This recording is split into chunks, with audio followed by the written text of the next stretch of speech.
Bonsoir et bienvenue dans ce nouvel épisode d'Église du Monde sur KTO. Ce soir, nous prenons la direction du Mexique. Le Mexique, un pays profondément croyant, catholique, mais aussi profondément marqué par la violence. En 20 ans, après l'offensive notamment du président Felipe Calderón contre les puissants cartels de la drogue, les affrontements liés au crime organisé ont fait des centaines de milliers de victimes. L'Église, elle accompagne, elle dialogue, mais les prêtres, les laïcs sont aussi menacés, assassinés. Le Mexique, c'est aussi un pays de solidarité, notamment envers les migrants, et ils sont de plus en plus nombreux à s'y installer. Nous en parlons ce soir avec notre invitée Marcela Villalobos-Cid, laïque engagée et originaire du diocèse de Querétaro, au centre du Mexique. Mais avant cela, je vous propose quelques repères. Alors, le Mexique appartient historiquement et culturellement à l'Amérique latine, mais géographiquement, il s'agit d'un État nord-américain frontalier des États-Unis. Le Mexique, c'est une république fédérale composée de 32 États. Mexico a le statut de capitale fédérale. Avec ses 132 millions d'habitants, le pays est le plus grand pays hispanophone au monde en termes de population. Le catholicisme est la religion majoritaire. Le pays compte également un peu plus de 10% de protestants. Selon le Pew Research Center, la part d'adultes se déclarant sans religion a quasiment triplé ces 10 dernières années. Tout de suite, je retrouve mon invité.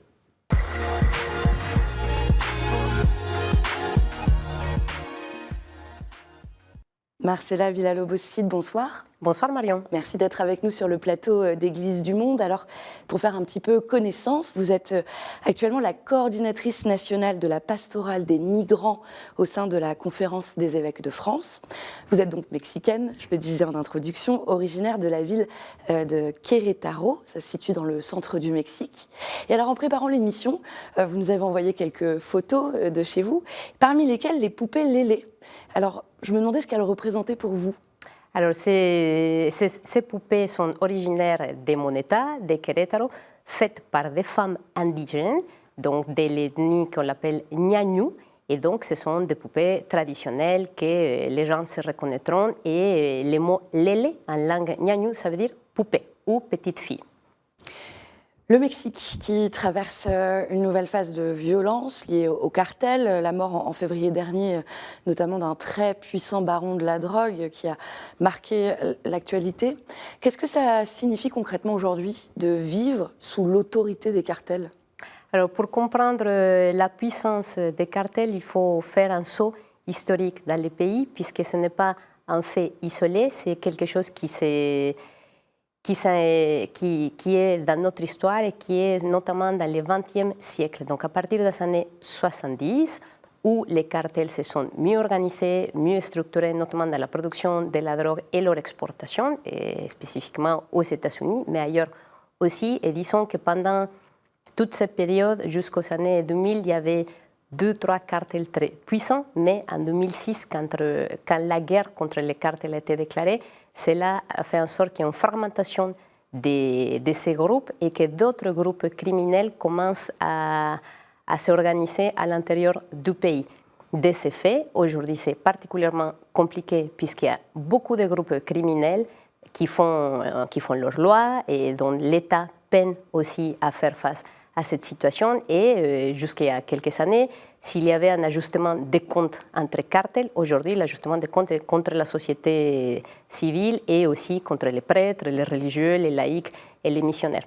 Il faut se rappeler qu'une fois quand l'État va capturer un baron de la drogue ou l'abattre, eh bien ça crée plus de chaos à l'intérieur du pays, puisqu'il y aura d'autres cartels qui vont s'organiser, d'autres groupes qui vont chercher le pouvoir. Donc aujourd'hui, l'État fait face aussi à une violence généralisée, la société fait face à une violence généralisée, et cela demande une articulation différente pour les pays et des réponses nouvelles. Et vous parlez de loi des cartels, ça veut dire qu'au quotidien, les citoyens sont soumis, selon les territoires, les États, à ces lois. Comment ça se passe ? Disons, il y a une tension à l'intérieur du pays, puisque, comme je disais, il y a une violence généralisée et les gens continuent à faire leur vie. C'est-à-dire, tout le monde va à l'université, à l'école, les gens continuent à travailler, mais l'ensemble de la population vit sous cette violence généralisée les gens apprennent à faire attention, à dire où est-ce qu'ils se trouvent. Donc on fait face aussi à la disparition massive des personnes, au recrutement forcé de la jeunesse. Donc on a une violence généralisée à l'intérieur du pays, mais la vie qui doit continuer tous les jours comme on la connaît. Et donc cela aussi crée beaucoup de troubles dans l'ensemble de la société pour vivre dans cette violence et dire, bon, l'État fait quoi et comment est-ce que la société peut s'organiser différemment pour faire face et pour contrer cette violence. L'Église qui est aussi victime, vous le disiez, ceux qui osent dénoncer la corruption et l'emprise du crime organisé vivent sous la menace constante et les lieux de culte donc, ne sont pas épargnés. Juste avant d'en parler, je vous propose parmi eux, il y a le père Filiberto Velasquez, surnommé Padre Fili, à Chilpancingo, dans le sud-ouest du Mexique. Il est devenu l'une des voix les plus respectées dans la défense des victimes des cartels. En 2021, il a lui-même été enlevé par un groupe criminel. Il est régulièrement menacé de mort. On écoute justement son témoignage. C'était lors de la Nuit des témoins organisée l'année dernière par l'Aide à l'Église en détresse du Mexique. Una noche oscura de octubre, el 19 de octubre, lamentablemente, mientras yo me trasladaba en una carretera del estado, dos sujetos desde una motocicleta dispararon a mi vehículo. Estoy aquí, gracias a Dios, para dar ese testimonio.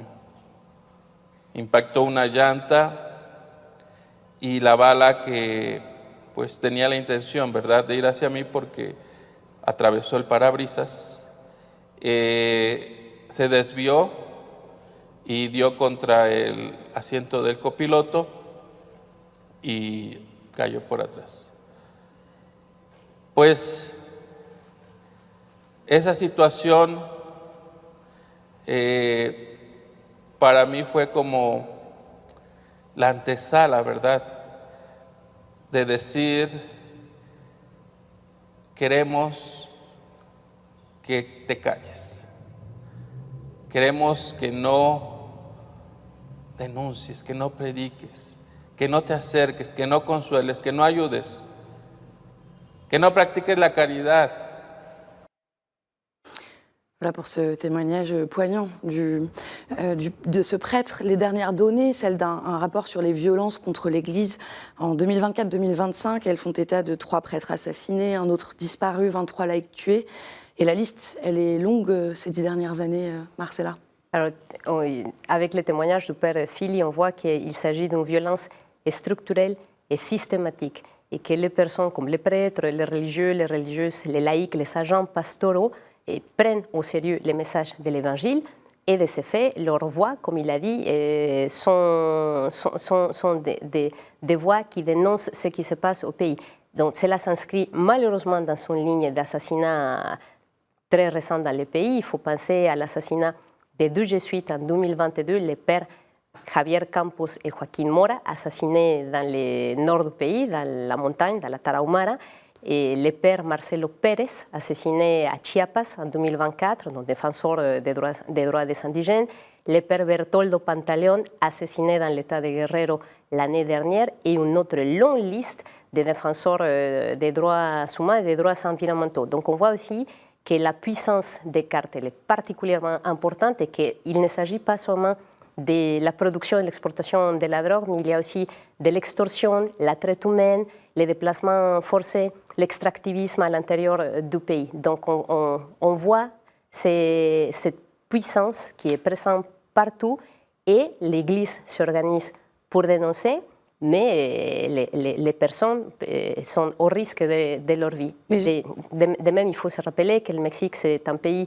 qui est particulièrement dangereux pour les journalistes. Il faut voir ce que Reporters sans frontières rappelle toutes les années, pour les femmes aussi, qui sont victimes de féminicides, pour les populations indigènes qui sont déplacées de force et pour les migrants. En quoi les actions menées par l'Église font que ça devient une cible ?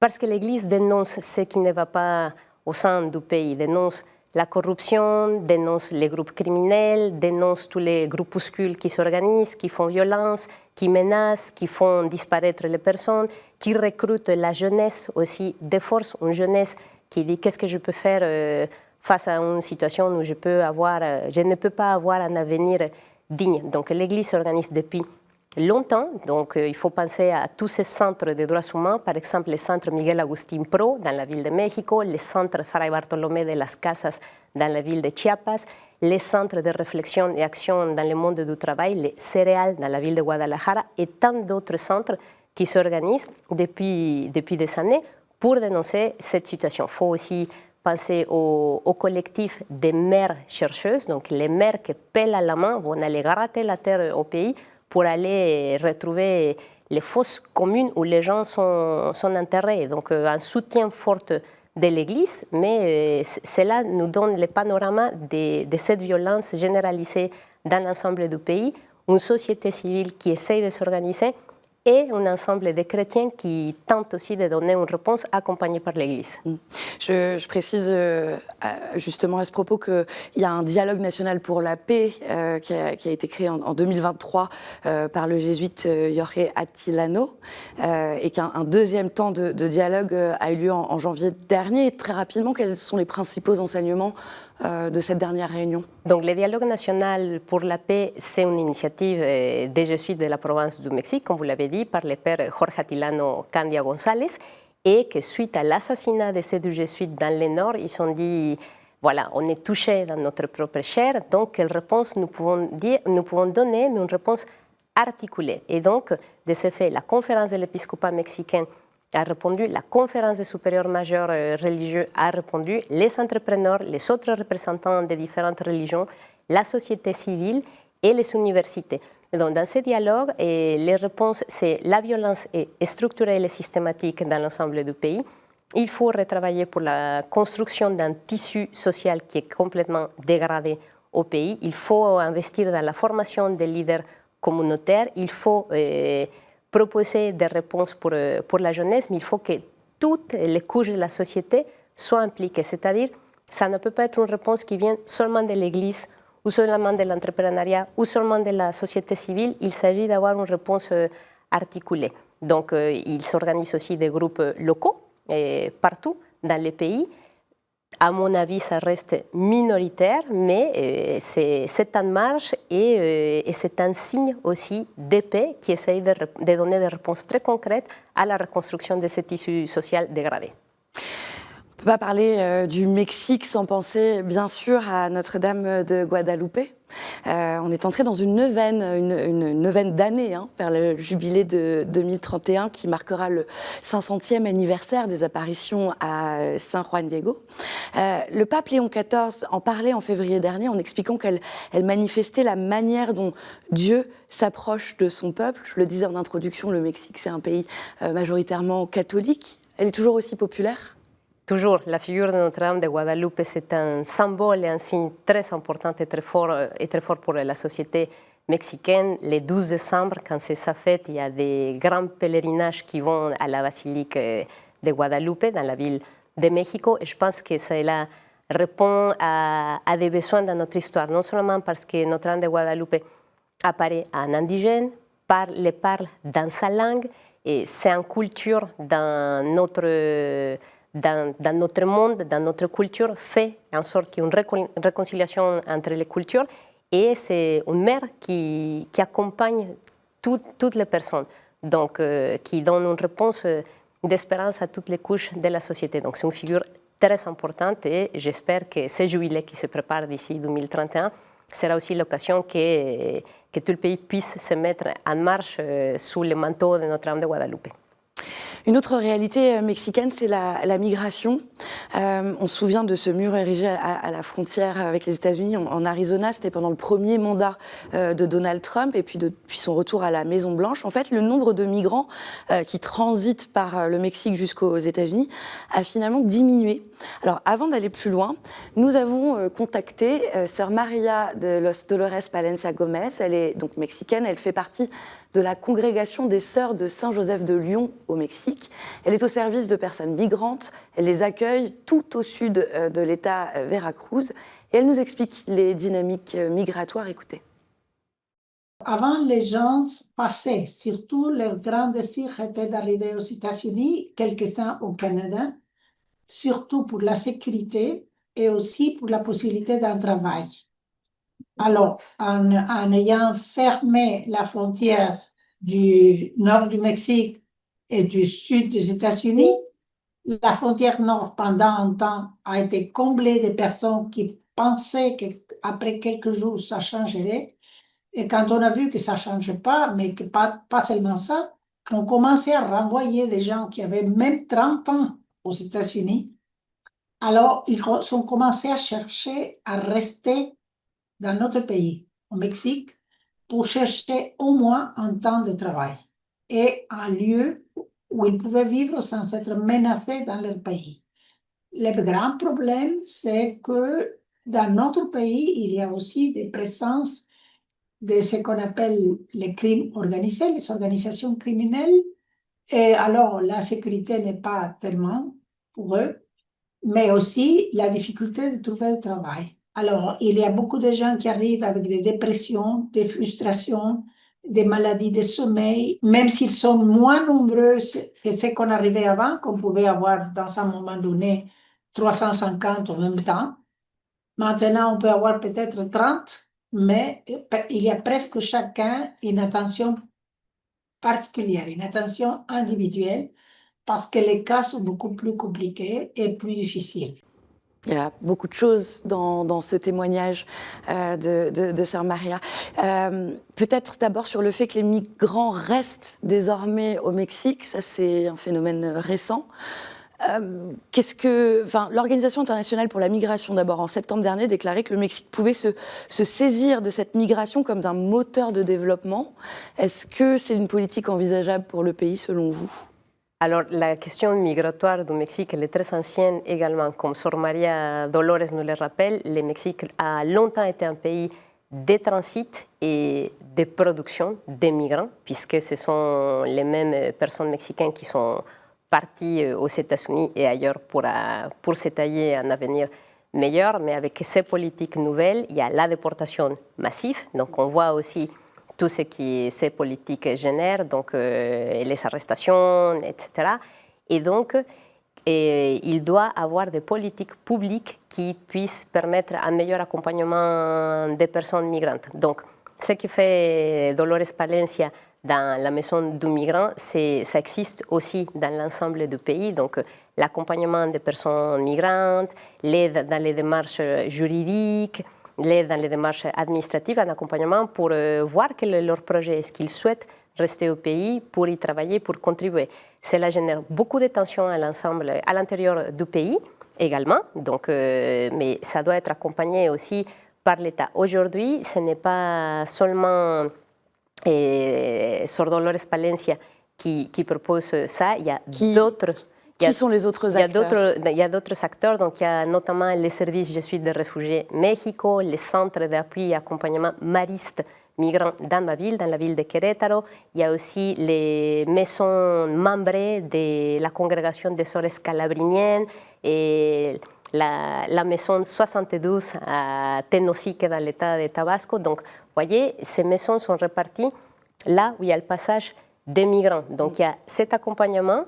Mais il faut aujourd'hui penser à comment intégrer les personnes dans un pays qui fait face aussi à d'autres problématiques internes et aussi se rappeler que les migrants, ce sont des personnes en grande vulnérabilité parce qu'ils peuvent suivre de l'extorsion de la part des groupes criminels, il peut y avoir la traite humaine aussi, il y a les mineurs non accompagnés qui traversent, les femmes, etc. Donc c'est un phénomène qui doit être pris en compte, mais encore une fois, ce n'est pas seulement les organismes de l'Église et la société civile qui vont donner une réponse, cela doit être articulé aussi avec les politiques de l'État. Mais ce qu'on entend, c'est que dans l'immédiat et dans les faits, c'est surtout l'Église et la solidarité de la société civile qui sont en place depuis des années et pas l'État. Évidemment, parce que l'Église et la société civile s'organisent avant que l'État donne une réponse. Donc, les gens ne vont pas attendre qu'il y ait une politique pour donner une réponse. Si les personnes sont en train de passer, si les personnes sont fatiguées, si les personnes sont en grande vulnérabilité, l'Église s'organise toujours. Donc, je ne parle pas non plus de toutes les paroisses qui s'organisent aussi pour répondre à ces besoins. Il y a aussi les collectifs des femmes qui accompagnent les migrantes dans l'État de Veracruz aussi, qui s'appellent Las Patronas, et donc depuis des années, regardent passer les trains qu'on appelle la Bestia, et elles donnent de la nourriture et de l'eau aux migrants. Donc, un élan de solidarité à l'échelle de la société toujours. Et des paroissiens. Toujours. Donc l'Église est particulièrement engagée dans la question de l'accompagnement des personnes migrantes. Donc ça c'est bien, ça c'est une première réponse. C'est du dépannage, mais on attend aussi que l'État s'organise pour donner des politiques publiques qui font de l'inclusion, de l'intégration et de la promotion des personnes migrantes. Oui, parce que vous parlez de dépannage et la sœur l'expliquait très bien, avant 300 personnes par jour, aujourd'hui peut-être moins de personnes, mais qui restent dans le pays. Qui restent et qui vont continuer à traverser. Donc on voit aussi que l'ensemble de l'Amérique latine fait face à des problématiques sociales, économiques particulièrement importantes, dont je pense tous les déplacements forcés des populations et à cause de la présence de l'extractivisme. Donc, toutes ces compagnies qui arrivent au Guatemala, au Brésil et ailleurs dans l'Amérique latine et qui font pousser les gens à qui quittent leur pays. On n'en parle pas non plus de toute la contamination de l'eau, l'exploitation de la terre. Et donc, ce sont des phénomènes qui ne sont pas isolés, mais qui répondent à des situations, des crises dans l'ensemble de l'Amérique latine. Marcela, juste avant de conclure, je voudrais vous poser quelques petites questions. Quelle figure mexicaine catholique marquante vous inspire particulièrement? Alors, je pense à la figure de Don Samuel Ruiz, connu sous le nom de Tatic Samuel, l'ancien archevêque de l'État de Chiapas, qui est décédé en 2011, mais qui est une figure particulièrement importante qui a marqué le dialogue, la concertation et la médiation entre l'Église, l'État et la guérilla dans les années 90. Donc, Monseigneur Samuel Ruiz, qui a toujours prôné une parole d'espérance et de paix et de dialogue, et dont nommé Tatic dans la langue indigène parce que ça veut dire père ou celui qui marche avec nous. Et que non seulement aussi a fait tous ces dialogues, mais l'enculturation, donc la traduction de la Bible dans différentes langues indigènes. Donc pour moi, Don Samuel Ruiz, ça reste une figure marquante du catholicisme mexicain, mais dans ma vie personnelle. Quel sanctuaire ou lieu de pèlerinage dans lequel vous aimez vous ressourcer quand vous rentrez au Mexique?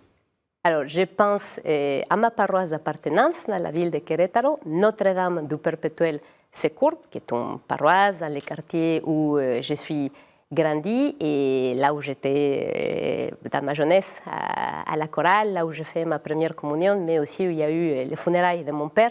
Et donc c'est une paroisse qui est très belle, qui est très simple, mais j'aime beaucoup aller me recueillir là quand j'y vais en visite. Et enfin, une intention de prière pour les Mexicains, pour conclure.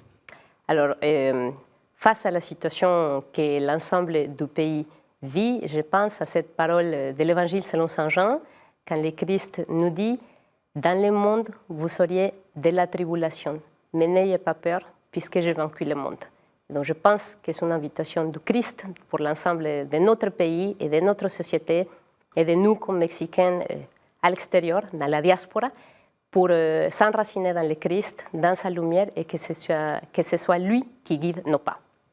Merci beaucoup Marcela Villalobos-Cid, merci d'avoir été avec nous et de votre témoignage. Merci beaucoup Marion. Et tout de suite, on continue avec la chronique du monde.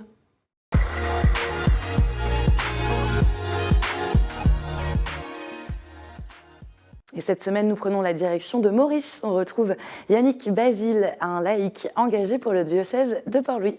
L'an dernier, le diocèse de Port-Louis a donné le sacrement de la confirmation à plus d'une cinquantaine d'adultes, au monument Marie-Reine de la Paix. Ces derniers, pour diverses raisons, n'ont pas pu recevoir ce sacrement plus jeune et ont ainsi eu la chance de le vivre à l'âge adulte. Cette année encore, le rendez-vous est pris pour le 24 mai, dimanche de la Pentecôte. En amont du jour J, ce sacrement reste une belle manière de vivre l'accueil et l'accompagnement de notre diocèse. D'abord, les catéchètes ont pour mission d'aller dans les périphéries, à la rencontre de ces adultes qui souhaitent recevoir les sacrements de la confirmation et de l'Eucharistie. Ensuite, il y a tout l'accompagnement des futurs confirmants. C'est un rappel pour ces adultes des grâces de l'Esprit Saint dans leur vie et du fait qu'ils sont enfants d'un Dieu d'amour. Et même après le jour J, les confirmants vivent une mystagogie pour approfondir le sacrement reçu. Le socle de toute cette préparation repose sur l'accueil. Une main tendue vers quelqu'un qui souhaite renouer le lien avec Dieu, une écoute pour comprendre pourquoi cela a été difficile plus jeune, et un rappel constant que l'Église est toujours là, même après le sacrement de la confirmation. Dans la nuit de Pâques, 123 adultes ont reçu les sacrements de l'initiation chrétienne, baptême, confirmation et Eucharistie. Et derrière chacune de ces personnes, il y a presque toujours le même cheminement. Un catéchumène qui avait soif de découvrir le Christ et une communauté qui lui a montré le chemin vers une source d'eau vive. C'est la fin de cette édition. Merci d'avoir été avec nous. Cette émission, elle est à revoir sur kteotv.com, à réécouter sur les plateformes de podcast et sur l'application KTO Radio.